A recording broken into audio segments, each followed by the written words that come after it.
আসসালামু আলাইকুম। Welcome to home of info. আজকের এই পর্বে আমরা ব্যাকগ্রাউন্ড কালার প্রপার্টি নিয়ে আলোচনা করব। তো চলুন শুরু করা যাক। শুরুতেই ভিজুয়াল স্টুডিও কোড ওপেন করে নিচ্ছি। সো এখানে সবসময়ের মতো একটি এইচটিএমএল ফাইল এবং একটি সিএসএস ফাইল রয়েছে। সিএসএস ফাইলটাকে লিংক করিয়ে দেওয়া আছে। সো ব্যাকগ্রাউন্ড কালার প্রপার্টি আমরা যে কোনো এলিমেন্টের মধ্যে নিতে পারি। তো সবার আগে আমরা বডির মধ্যে নিয়ে দেখব। সো এটাকে ছোট করে নিচ্ছি এবং গো লাইভ বাটনে ক্লিক করছি। সো লাইভ প্রিভিউ ওপেন হয়ে গেছে। সো আমরা এখন স্টাইল শিটে চলে আসলাম এবং এখানে বডির মধ্যে আমরা একটা ব্যাকগ্রাউন্ড কালার দিয়ে দিব। সো ব্যাকগ্রাউন্ড কালার আমরা লিখেও দিতে পারি। সো আমরা টিএল কালারের ব্যাকগ্রাউন্ড কালার দিচ্ছি। সো দেখা যাচ্ছে টিএল কালারের একটা ব্যাকগ্রাউন্ড কালার চলে আসছে, অর্থাৎ বডির মধ্যে দেয়া মানে হচ্ছে পুরো ওয়েব পেজটার মধ্যে দেয়া। সো আমরা যদি এখন অন্য কোনো এলিমেন্টের মধ্যে দিতে চাই সেটাও করতে পারি। সাপোজ আমরা এখানে একটা H1 ট্যাগ নিলাম, যেখানে আমরা কিছু লিখে দিলাম, সাপোজ ওয়েলকাম লিখে দিলাম। সো আমরা যদি এখন H1টাতে ব্যাকগ্রাউন্ড কালার নিই সেটাও নিতে পারবো। সো এখন আমরা H1টাকে ধরি এবং এখানে একটা ব্যাকগ্রাউন্ড কালার দিই। এখন যে ব্যাকগ্রাউন্ড কালারটা দিব সেটা হচ্ছে ওভাররাইট হবে, অর্থাৎ টিএল কালারের উপরে চলে আসবে। যেহেতু বডি হচ্ছে আমাদের সবার নিচে এবং আমরা নেক্সট যেটা লিখবো সেটা হচ্ছে ওভাররাইট হয়ে যাবে। ওকে, সো আমরা এখানে টমেটো কালার দিয়ে দিচ্ছি। সো দেখা যাচ্ছে বডির উপরে আর একটা ব্যাকগ্রাউন্ড চলে আসছে। সো আমরা জানি যে ব্যাকগ্রাউন্ড কালারটাকে বড় করার জন্য প্যাডিং ইউজ করা যায়। সো আমরা যদি প্যাডিং ইউজ করি, সাপোজ 60 পিক্সেল একটা প্যাডিং দিচ্ছি সব দিকে, তাহলে 60 পিক্সেল চলে আসছে সব দিকে। সো এখানে আরেকটা বিষয়, আমরা ইউনিভার্সাল সিলেক্টর ইউজ করে নিই। দেখা যাচ্ছে ব্রাউজারের মধ্যে বাই ডিফল্ট কিছু গ্যাপ থাকে, যে এখানে গ্যাপ দেখা যাচ্ছে, লেফট সাইডে দেখা যাচ্ছে এবং রাইট সাইডেও গ্যাপ দেখা যাচ্ছে। সো এই গ্যাপগুলোকে রিমুভ করার জন্য আমরা ইউনিভার্সাল সিলেক্টর ইউজ করব এবং এখানে মার্জিন আর প্যাডিং আমরা 0 করে দেব।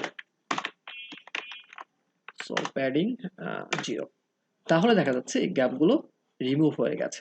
ওকে, সো এটা আমাদের ডিফল্ট কাজ। Okay fine. সো আমরা যদি চাই কোনো একটা ডিভের মধ্যে ব্যাকগ্রাউন্ড কালার নিব, তার ভিতরে আর একটা ডিভ সেটার মধ্যে ব্যাকগ্রাউন্ড কালার নিব, সেটাও আমরা করতে পারি, অর্থাৎ নেস্টেড করে ব্যাকগ্রাউন্ড কালার নিয়ে দেখতে পারি। সো আমরা এখানে একটা ডিভ নিচ্ছি, সেটা হচ্ছে মেইন ডিভ। মেইন ডিভের মধ্যে আর একটা আমরা ডিভ নিচ্ছি, ইনার ডিভ। সেই ডিভের মধ্যে আমরা একটা H2 নেই, সাপোজ এখানে কিছু লিখে দিই। সো দেখা যাচ্ছে আমরা এখানে দুটো ডিভ নিয়েছি, তার ভিতরে একটা H2 ট্যাগ নিয়েছি। সো আমরা যদি প্রত্যেকটা ডিভকে ব্যাকগ্রাউন্ড কালার দিই, সো খুবই সিম্পল এগুলো। সো আমরা মেইন ডিভটাকে নিয়ে আগে ডট মেইন ডিভ, এটাকে আমরা একটা ব্যাকগ্রাউন্ড কালার দিয়ে দিই। সো ব্যাকগ্রাউন্ড কালার আমরা চাইলে এই কালারটা দিয়ে দিচ্ছি, অরেঞ্জ রেড। সো এটাকে যদি আমরা বড় করতে চাই আমরা প্যাডিং দিব। সো আমরা জানি প্যাডিং দেওয়া যায়। সো 50 পিক্সেল একটা প্যাডিং দিয়ে দিচ্ছি, তাহলে দেখা যাচ্ছে এটা বড় হয়ে গেছে। এখন যদি আমরা চাই ইনার ডিপটাকে একটা ব্যাকগ্রাউন্ড কালার দিব, সো ইনার ডিপটা নিচ্ছি কপি করে, দেন আমরা ইনার ডিপটাকে একটা ব্যাকগ্রাউন্ড কালার দিয়ে দিচ্ছি। ব্যাকগ্রাউন্ড কালার সাপোজ আমরা এখানে অরেঞ্জ কালার দিয়ে দিলাম। সো দেখা যাচ্ছে এখানে অরেঞ্জ কালার দেখা যাচ্ছে। সো এই অরেঞ্জ কালারটাকে যেমন বড় করতে চাই আমরা প্যাডিং দিব। সো 40 পিক্সেল একটা প্যাডিং দিয়ে দিলাম, তাহলে এটা হচ্ছে আমাদের মেইন ডিপ, তার উপরে ওভাররাইট করছে হচ্ছে ইনার ডিপ, তাকে ওভাররাইট করবে হচ্ছে আমাদের H2।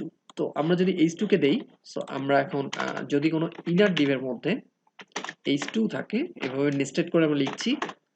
সো এখানে একটা ব্যাকগ্রাউন্ড কালার আমরা দিলাম। সো এটা আমরা হোয়াইট দিয়ে দিই। সো হোয়াইট কালারের একটা ব্যাকগ্রাউন্ড দিয়ে দেব এবং যদি এই হোয়াইট কালারটাকে যেমন বড় করতে চাই আমরা প্যাডিং দিয়ে দিব। ওকে, সো 10 পিক্সেল একটা প্যাডিং দিয়ে দিচ্ছি, তাহলে 10 পিক্সেল একটা প্যাডিং চলে আসছে। সো আমরা চাচ্ছি এই যে হচ্ছে ওয়েলকাম সেকশনটা এটা এবং এই যে মেইন ডিপটা এটার মধ্যে একটা গ্যাপ তৈরি করা। সো আমরা জানি গ্যাপ তৈরি করার জন্য মার্জিন ইউজ করতে হয়। তো আমরা যদি এখানে মেইন ডিভে এসে মার্জিন টপ দিয়ে দিই, তাহলে টপ থেকে গ্যাপ তৈরি হবে।